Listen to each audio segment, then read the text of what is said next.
Good morning, Yarny Honeybees.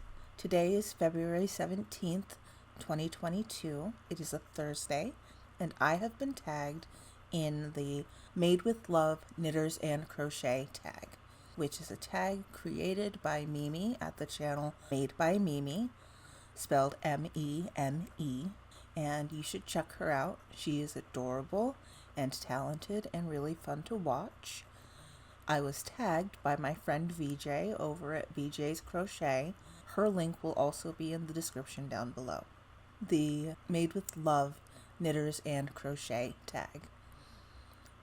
So, how long have I been knitting or crocheting? So, I'm only going to answer this as if I crochet. I do extremely basic knitting, and it's been a very long time, so we're just gonna pretend I don't knit at all for now. I started with the crochet basics when I was 8 or 9. I was being taught by a daycare center teacher, and she was wonderful and patient with me, even when I went through a phase where all I wanted to do was make long starting chains. Eventually I did learn some more skills from her and complete your basic hot pad and a rug mug type thing. I didn't really keep doing it, and I want to say it was about 10 years ago I decided that I really wanted to crochet an afghan for my older brother. So I grabbed the only hook I had out of my closet, and I went to the store and bought Red Heart Super Saver in Painted Desert, and I crocheted a massive afghan for him out of that Red Heart Super Saver, which, no offense intended at all to people who love Red Heart Super Saver, but as a person who likes to gift people almost exclusively baby blankets and afghans, I really need my yarn to be soft, not an ounce of itchiness. And you just can't promise not an ounce of itchiness with Red Heart Super Saver. Anyway, it was about 5 years ago that I got super duper serious about crocheting and started researching the best hooks and which yarn would eventually become my favorites to use. Hi, Lion brand. I love you. So it became a bit of an obsession for me. I started seeing the world in color combinations and yarn textures, and fearing that I would lose the idea for every single project I had unless I started buying all the yarn I needed for that project when I saw it. And so that'll come up again later in the questions. Trust me. What is my oldest make? Well, the oldest make I know to still be in existence is the afghan I made for my older brother, which I talked about previously. I made that for him when he moved into his second apartment by himself. This was his attempt at an apartment that would attract a maid, and it worked. His friends helped him decorate the place so that it would be nice for dates at home, and they got to know each other, and now he's married to the mother of my niece, and they are very happy. What is my most recent make? That would be my Steven Universe aesthetic version of the squishy marshmallow hat, for which the video tutorial can be found on Kim's channel, Affordably Crafty. Link to Affordably Crafty and the video tutorial are in the description down below. What's my dream yarn? I really have no clue. I am allergic to most animal fibers, but I still would love to hand dye my own bare fiber of something someday. And I would like it to come out vividly and not wash out the way dyeing cotton, especially with tie-dye, tends to do. And so I guess anything truly hypoallergenic and super soft would be wonderful. I just don't know what that is yet, or how I would get my hands on it, or what kind of dyes I would use to affect it best. And believe me, I've done research. It's just most people start their tutorial with, if you're not using wool, this won't work. And that's the end of the lesson for people who can't use wool. It feels exclusionary sometimes, I'm gonna be honest. How many whips do I have? Several. I have the Winter Mint blanket, Super Fiance's blue blanket, Giant Granny Square Stash Buster 2022 blanket, the V-stitch scarf I started for fun and practice, and I started a Cinnamon Stitches Dahlia crop top that I never finished and forgot to show during my last Work in Progress Wednesday. Oops. I will show that next time. It will definitely still be a whip next week. I also have a pile of whips that became unfinished objects, as I haven't had time or access to my bedroom since I broke and subsequently lost my leg, to really look at them and remember where I was with all of them. I know of at least 4, including a Granny Ripple blanket I was making with loops and threads impeccable,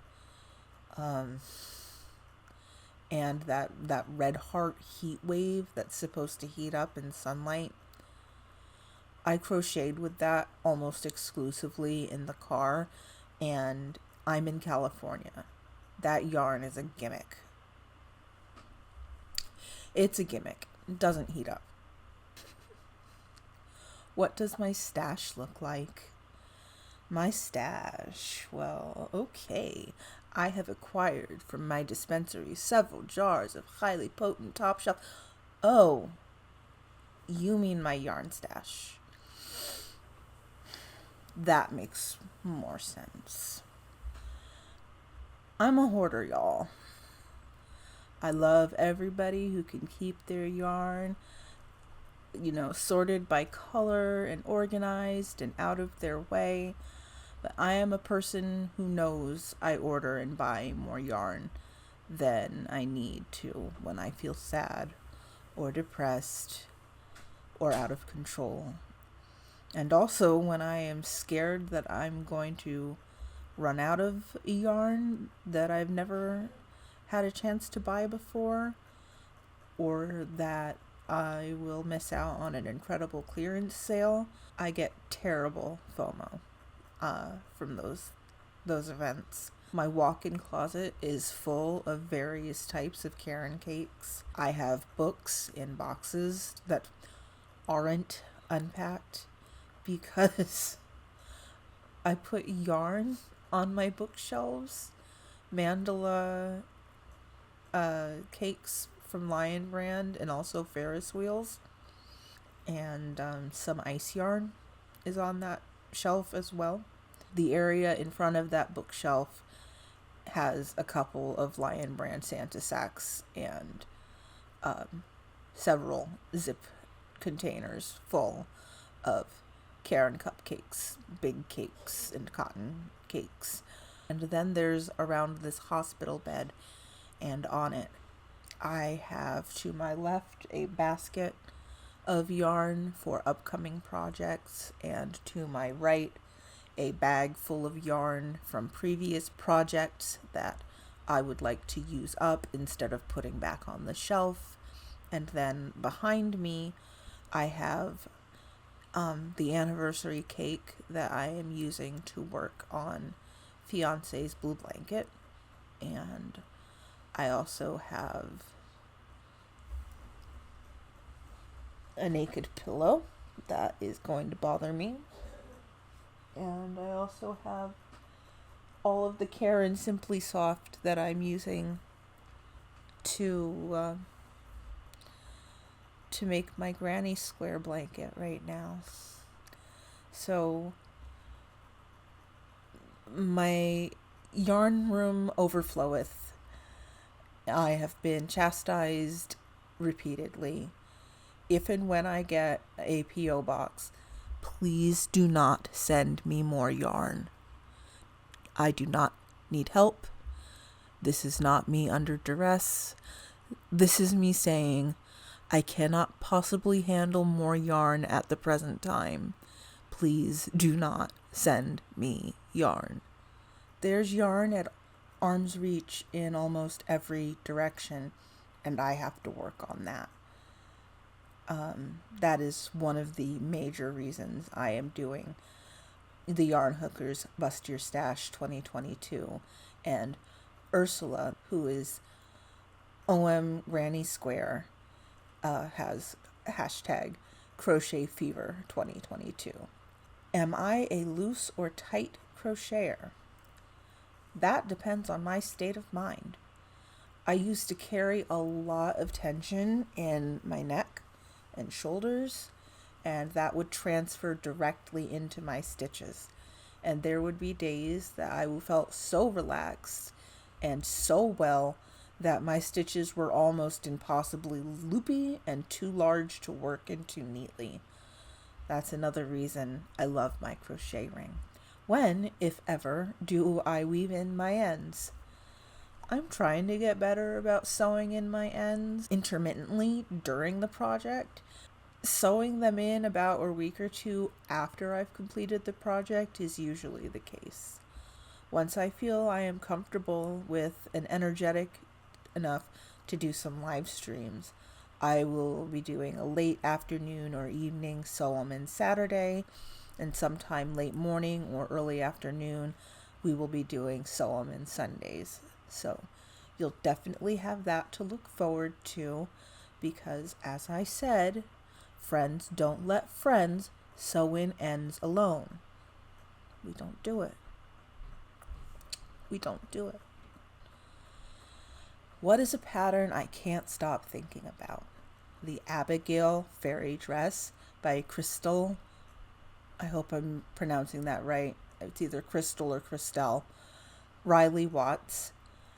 My beautiful friend Reggie at J Hook Crochet, which will also be linked down below, was asked to make the video accompaniment by the pattern writer, and learning that only fueled my obsession with this pattern.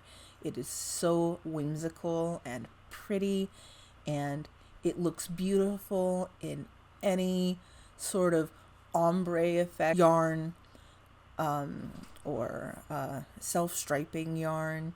It just looks beautiful. I am honestly secretly a little obsessed with the idea of making it in adult sizes and out of a more mature shimmery yarn or silk, and then using them as bridesmaids dresses. While I have made some wonderful lady friends in the past few years, they have all been online.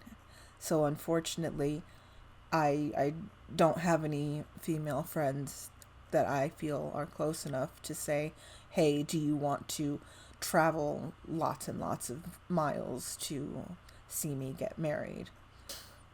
I will have a man of honor, and I am very excited about that.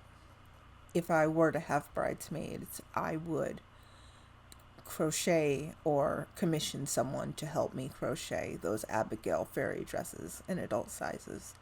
I think they're beautiful. What is my biggest knitting or crochet goal? I'm terrified of wearables. In all of the years I've crocheted, I don't think I've even tried to make so much as a hat until the holiday season of last year. whether I make it for myself or my niece or someone else. That Abigail fairy dress just seems fun and challenging to do. And at some point, I really want to make that dress. Beyond that, I sincerely want to bust my stash this year. I want at least half of it gone by the time I've decided whether or not I'm going to do Vlogmas 2022. That was Made with Love Knitters and Crochet tag. I was tagged by Vijay's Crochet, and I would like to tag Kelly at Kelly's Crochet Adventures, Melanie at Hook to the Left Crochet, and my sis Nana at Creatively Created Crochet. And also, you. If you are a content creator and I didn't name you specifically by name, but you want to make this video, do it. I have tagged you. Now bring forth excellence, child. I want you to have a wonderful day. Be safe and kind to everyone you encounter. And be sweet and gentle with yourself. Bye, honeybees.